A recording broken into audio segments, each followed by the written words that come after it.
Hi guys, my name is Tony Seichrist from the WYLD Dock Bar in Savannah, Georgia. Today we're going to take some of the sheepshead that Captain Jimmy Armel caught and brought back for us. We've also got a couple of side dishes, which is a smashed baby gold potato, and we're going to do the sheepshead with a little bit of kale, and we're going to wrap it in some prosciutto and do a traditional saltimbocca with it. So stay tuned.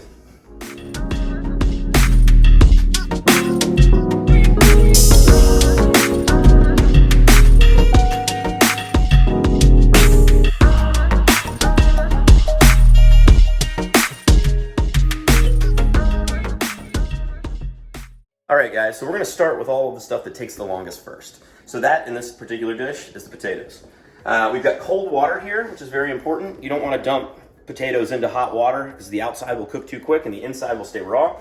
So we're going to put these in cold water, make sure they're submerged. Alright, so heavily salted water. And put the pot on, put the lid on, crank that up on medium-high-ish. We're also going to take this time to go ahead and start preheating our oven, which is always something that everybody forgets to do. So just do it in the beginning, leave it on. It's no big deal. Let's see, temperature. We want that a little higher. 375 sounds good. There we go. All right, now we get to the fun part.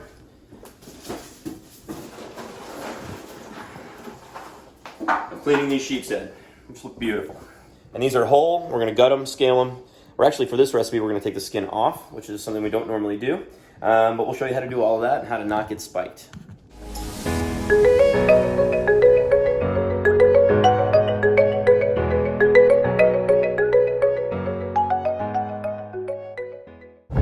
Hey guys, back outside here with the sheepshead. I'm going to show you how to clean these properly. They are quite prickly, so you're going to make sure that you've got all your tools and you follow this procedure, pretty closely, and you should be fine. First, heavy-duty Kevlar or some sort of rubberized glove works fine. You only need one of them. You want to have the other hand free, so it's a little more dexterous. And when they're wet, they're always super hard to get on. So, okay. Other thing you're definitely going to need is a fish scaler. For these heavily scaled fish, you want something with some pretty strong teeth, so these old school ones work great. The other thing is a nice pair of shears. These are made by Cuda. They're awesome. So first thing, how to handle them. You can grab them sort of by the eye, and you kind of move them around that way, and you get a good grip on them. You're going to start by fanning out this top set of spikes up here. You can come in from the front or back; it doesn't really matter. Just get them clean. But these things are. See if we can get a good shot of them here for you. Even on that small fish, these are pretty heavy duty.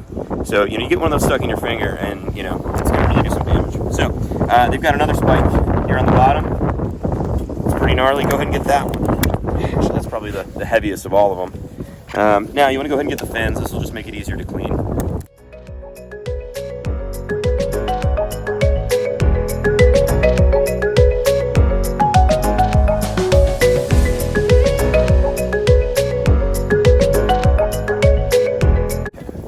Alright, now, I'm going to go ahead and take our rag. I like putting a rag down to keep them from sliding all over the place. Simple, speeds it up. So, start by holding the fish. You can hold behind the clip fin there. Just drag from the tail, just like that. You want to avoid trying to cut any of the skin, obviously. With the metal teeth, it can do that, so just be aware. But that should do it, Flip it on its back, get the belly. Now you're going to start just getting the hard to reach parts. Detail work. There we go. Now, you want to make sure that you get all the scales from where you're going to actually be cutting, right? Scales are much harder to cut through than skin. All around the outside. Okay, that'll about do it. Make sure you wipe the scales off. Scales will stick to flesh. So, keep a clean cutting board, even when you're outside. Take the time to wipe your board off. It'll serve you well. All right. Okay, now we're gonna go ahead and fillet this guy. Now, for most presentations I do with sheepshead, I actually like to leave the skin on. However, we are gonna be doing something that would make that a little less than ideal. So, we're going to go ahead and start by breaking it down just like we would any other fish. I like to start on the backbone right here. You get this little pocket here that makes it real easy to get started. Okay?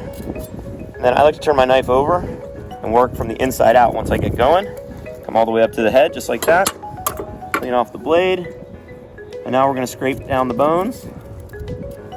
You can see, we'll go ahead and open it up for you. You can see you want nice clean blade marks. You don't want to saw back and forth. What that does is that pushes the meat with the knife and you get those saw marks. So when you want to make cuts, make long, clean cuts. Now, I'm going to come down here to the bottom, right where that spinal cord is, right there. So you guys see that? I'm going to get to that spinal cord, and now I'm going to slide all the way down, and I'm going to poke it out on that side right there. See? Now, what I can do from here is I've got a little handle that allows me to manipulate this fish how I want. So, now that we've got the back pretty much taken all the way down, we've got our handle. We're going to come up to the top of the head. You can see right up here, that's where the meat starts. I'm just going to go right behind that fin to the middle, okay?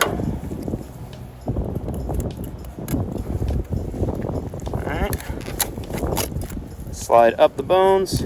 Now, if you wanted to cut over these fin bones, you could, but for this one, he's kind of small, so I'm really not going to bother. Okay. Now, I've got a fillet right there, still connected. I'm going to flip this guy over, leaving that fillet down there so that the fish lays flat. But if you took that fillet off, he'd sit all weird. So, same deal starting on this side.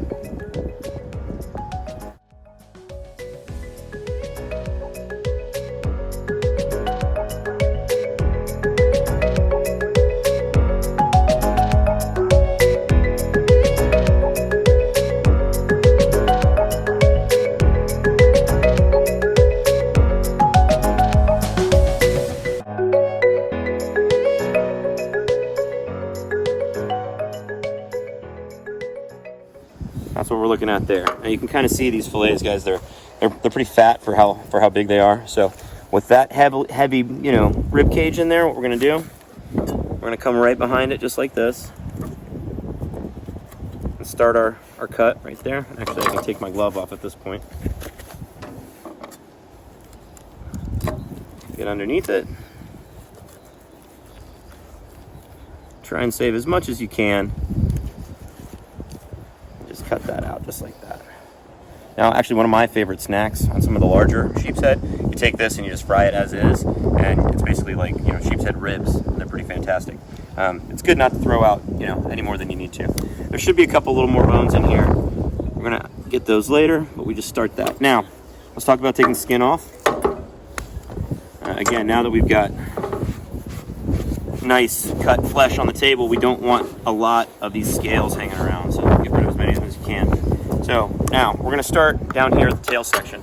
I like to cut a little handle so that I have something to grab. You guys see that? Just a little starting point, so that then I can take my knife, hold on to something nice and clean. I then pull over the side of the cutting board so it lays nice and flat. I'll wrap another finger around it like that, just come through, and that's it. Exactly what we want. Okay. We'll do that one more time.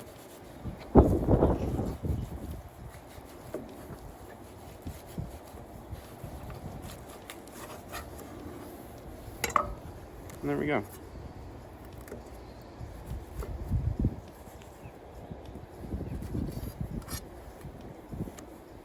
A little piece of bone still right there. Okay. See how those scales stick? I want to make sure we get everything off. All right, guys, that's sheep's head. All right, guys, we came back in just in time. Our potatoes are now done. We're gonna just take them, drain them real quick in a colander in the sink.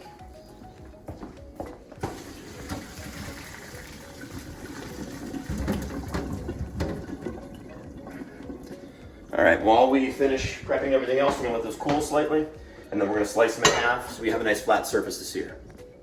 All right, we're prepping some kale real quick, and I'm gonna show you, let's get a close shot in here, how I go about de-stemming these things. It's pretty easy. So what I've done is I've just made a little tear around the stem, and then you pull it right out. All right, that gives us a lot less to break down, and we don't have to deal with that fibrous stem later. So we're gonna pick, I don't know, a few handfuls of this. A lot of times, actually, guys, if you notice, this string is still on, or sorry, this wire is still wrapped around.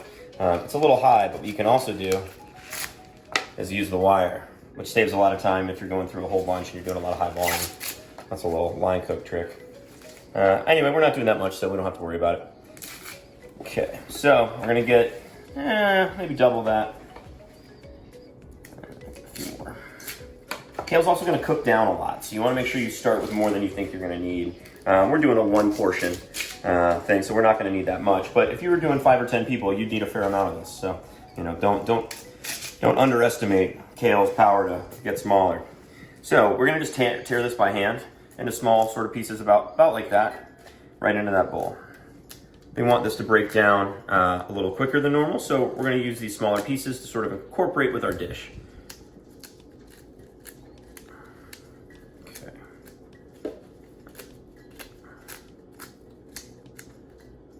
Get that bit of stem out of there.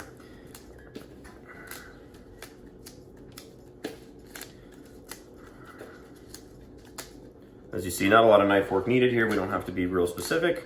We just kind of want rough pieces that will cook down quickly.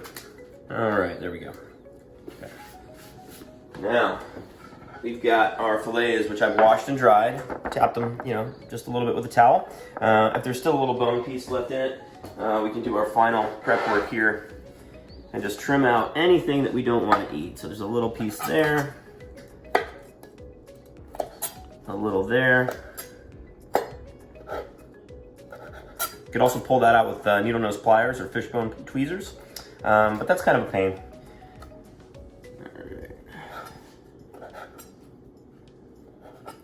And see, I don't know if you guys can see that, but a few scales made it past the wash station, so this is our chance to get them off.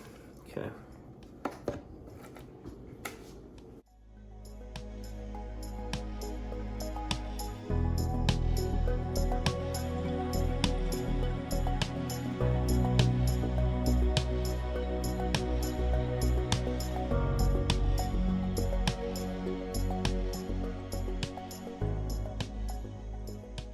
We're going to take a little bit of all-purpose flour. We don't need a ton. We're just going to do a real light coating once we wrap all this stuff together, but we want to make sure we've got it ready and seasoned. I like to put just a little pinch of salt in with the flour. So that way you're seasoning your flour and there's no weak points in your game.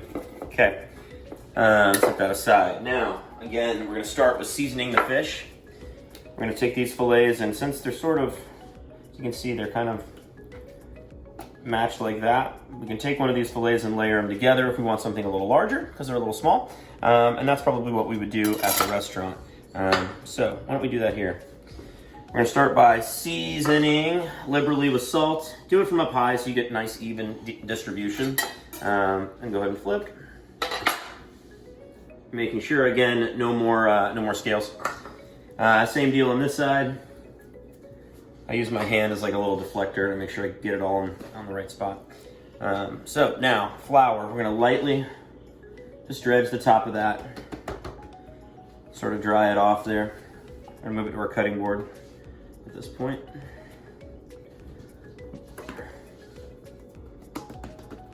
That pulls out some of that excess moisture. It will brown very nice and evenly. And we're not trying to do a real hot fry or a hot sear on this. This is going to be a little bit more gentle cooking. So the flour will really brown nicely and make it look beautiful. So I'm using my knife as a spatula right here. And what I'm going to do is I'm going to lay it across the top of those 2 prosciutto pieces. Just like that. Okay. Then I've got some sage. All right. De-stem that real quick. And you want to get, I don't know, 1, 2, maybe 3 across there if we can do it.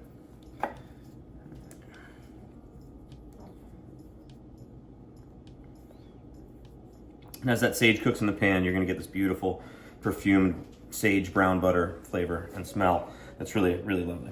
All right, so at this point, we can just go ahead and roll that over the top of these. Okay, then we're going to roll that one more time. And again, we'll sort of pat that down. This is a gentle wrap. This is not something that's going to be tied on with string or anything like that. This is a very thin layer of pork and fat that's just gently wrapped around the outside. We're going to let that chill for a minute, so I'm going to put that on a plate. It's important to let these guys chill out a little bit. That'll help them set up.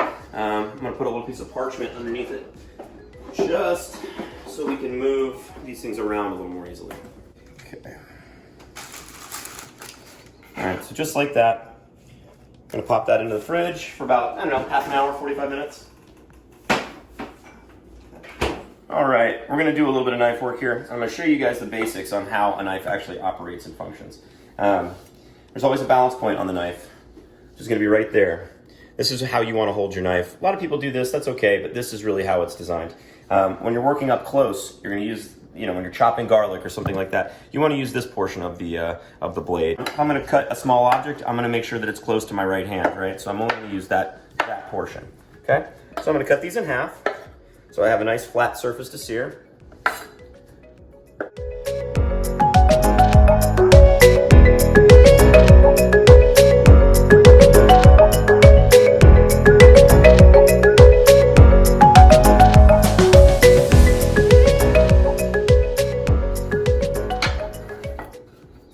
Now we're gonna check our seasoning just by eating one of these. These guys are fully cooked. Salt level's pretty good. We can hit it with a little bit more. That's really important. Taste your food. It's much easier to figure out before you serve people that you did it right or wrong than after it's already hit the table. All right, so same pan that we already started with. We're gonna go ahead and crank that back up. I'm a big fan of one pot cooking, or at least 2 pots. So we're gonna get that smoking hot before we sear our potatoes. We're gonna start with a little bit of safflower oil. Could be lard, could be bacon fat, actually, which I do have. Could be peanut oil. Just make sure it's got a nice hot smoke point. All right, guys, you'll often hear me say hot pan, cold oil. That's something I picked up from a chef that I used to work for, but it's a really great way of thinking about how you're cooking. You wanna let the pan get hot first before you put your oil in. That way you get more heat transfer. Otherwise you have burnt oil and a cool, slightly warm pan. So our pan's nice and hot now. We're gonna add our high temp oil, and you can see it starts to smoke instantly. That's a good sign. And with potatoes, try and get them cut side down. We really just want to put some color on these. We're not looking to cook them anymore. Ow. And use plenty of oil. A lot of people skimp on oil. They think it's gonna make them, skinnier. Well, you're eating potatoes. Don't worry about it. Put that last one in there. All right, this pan was quite hot. Perfect. All right. So right there, that's about what you're looking for. Just a nice, pretty golden crust.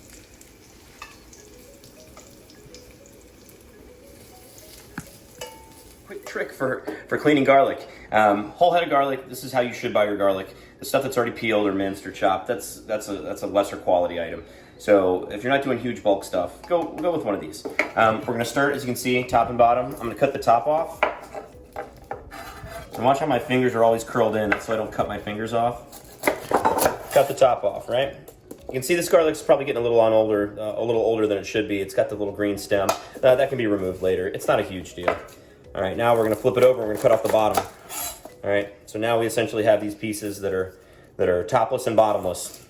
I'm gonna come over here, we're gonna slice each one once or twice. If you can get them to hold together, it works much better. If not, just a little score will work. All right, pretend that all stuck together. Put it in your hand. Rub them together, and you can start popping out clean clothes just like that. Now you might have to do a few more where you actually peel off the skin, but that's a hell of a lot faster than most other ways. If there's some tricky ones, I don't mind just doing a little of that.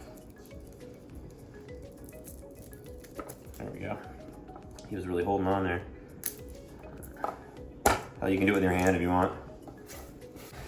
So for slicing garlic, if you want to do it fancy and you want to get nice perfect slices, go ahead and use this portion of your blade right here. I'm going to show you how to do that. I'm going to make my finger look a lot like this, okay, so that everything is out of the way. I'm just going to roll right through it, and I'm going to actually press the blade up against my middle finger, which keeps it nice and thin. That's what allows me to cut these nice thin slices that'll really cook down easily and they won't taste crazy garlicky. Now I'll show you a faster version of that just for fun. And if you really want to get them thin, that's how you do that. They're also a little cleaner looking. So we're gonna need probably about that much.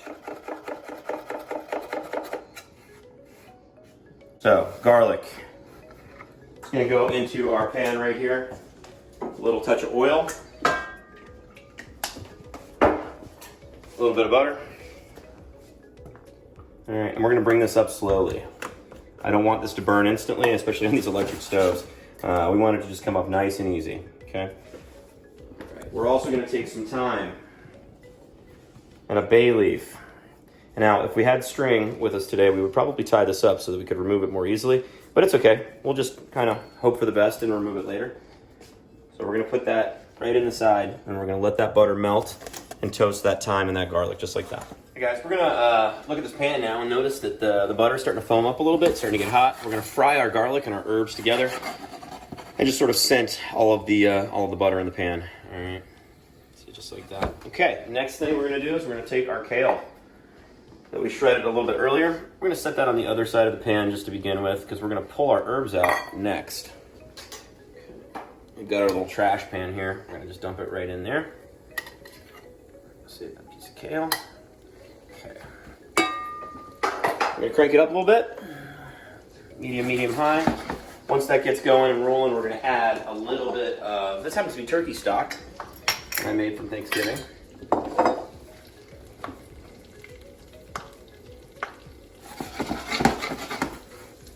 You know, we'll take this opportunity to put a little salt in there too. Okay. Just a little bit of stock, get a little steam. Cover that for a minute. We're gonna go ahead and grab our beautiful prosciutto wrapped sheep's head fillet that's been chilling for a little bit. It's cool to the touch, so I think we're okay. We're gonna make sure this pan is, you know, hot, but not so scorchingly hot that it would instantly brown our fish. We want this to softly cook. So let's see, front, we're gonna put that on, and we'll put it on medium high and just kind of watch it. All right, so we got our pan on medium heat.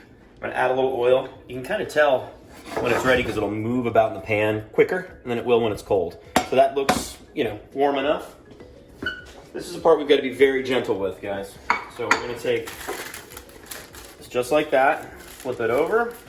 We want our presentation side down first, and make sure we land in that oil. And again, we just want like kind of a nice light bubble. So I'm even going to turn that down a little bit and make sure, this is a non-stick pan, by the way, guys. So I'm going to make sure I can move that around slightly before I actually commit to leaving it there. So a nice gentle sear is what we're looking for. Okay. We're going to take this Meyer lemon, right, which is really beautiful, low acidity lemon. We're going to cut this into quarters and then eighths. What we're going to try and do is cut out the seedy part. So see, we got sort of the fillet of the Meyer lemon there. We're going to want 2 or 3 of these. Scrape any little bits that are left behind. Okay. That's going to go directly into the pan. On the side. Try and get them cut side down if you can. You'll get a prettier little sear. That's going to add a little acidity. It's also going to look beautiful. And lemon is one of the citrus that you can cook. Be careful with limes. They have a particular enzyme in them that when you cook them, they get really bitter. A little shake there, make sure we're not sticking anywhere. All right. And once we're done putting a little toasted sear on both these sides of this fish, we're actually going to drain out the oil and add a little butter back to it and a little bit of sage just to finish our sauce. And of course, we're going to deglaze it with a little bit of white wine. Fish spatula, very important. Super thin, about the fillet size of a fish.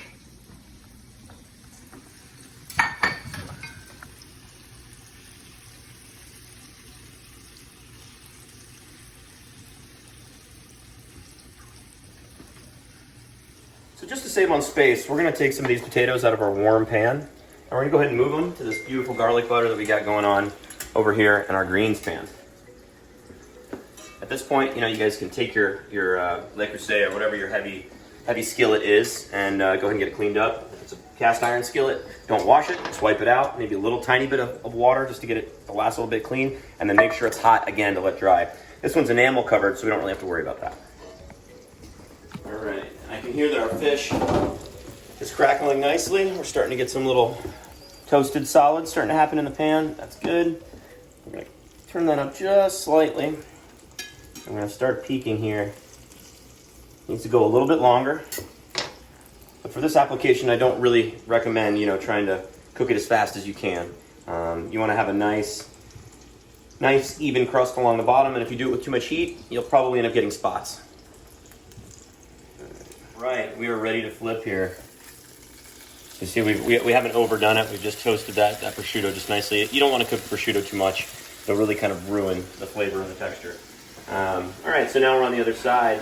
We're gonna get it down. We're gonna corner it in the oil. You see me pick up the pan. That's just so that oil completely covers and really lubricates the entire cooking surface and gives us a nice even brown. At a certain point, we're gonna pour off this grease. We're gonna toss it back with we're gonna toss a little bit of white wine in there, deglaze, and then we're gonna shake in a little butter to emulsify it. All right, we're gonna pour the grease off. Follow me this way. Just by holding the fish in there and just tilting the pan. Be very careful. It's gonna run down your fingers if you're not careful. So rotate it away from you. All right.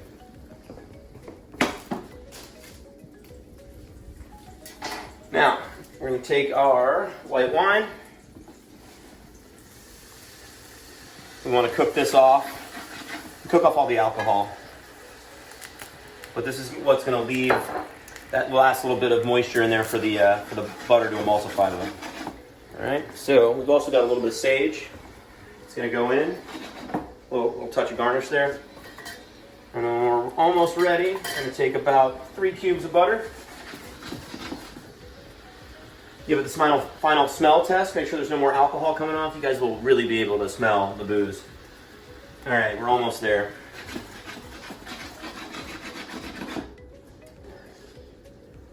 Yep, we're okay. So now we drop those big cubes of butter in. We're gonna turn our temperature down a little bit, and we're just gonna shake in that butter. And the last cooking portion of the time here is going to be done in the pan with a little bit of butter and that liquid, so it'll be a nice, soft, gentle poach. All right, guys, so we're ready to plate now. I've got my greens, which have been slowly cooking in the butter, the garlic, and the thyme liquid. We've got our potatoes, nicely seared, still warm. I'm going to try and make sure we get a few of those beautiful caramelized pieces that are going to show off for us up front. Okay. Those are our money potatoes. Now, the greens, and we don't want to cover too much up, so we're going to kind of layer it off to the side. That'll give us a nice platform for our filet of sheep's head. There we go. All right, guys, so you can see what we're looking like in the pan here. It's after I've shaken in all the butter. We just left it, room temperature on the stove there. So we'll grab our fish spatula. All right.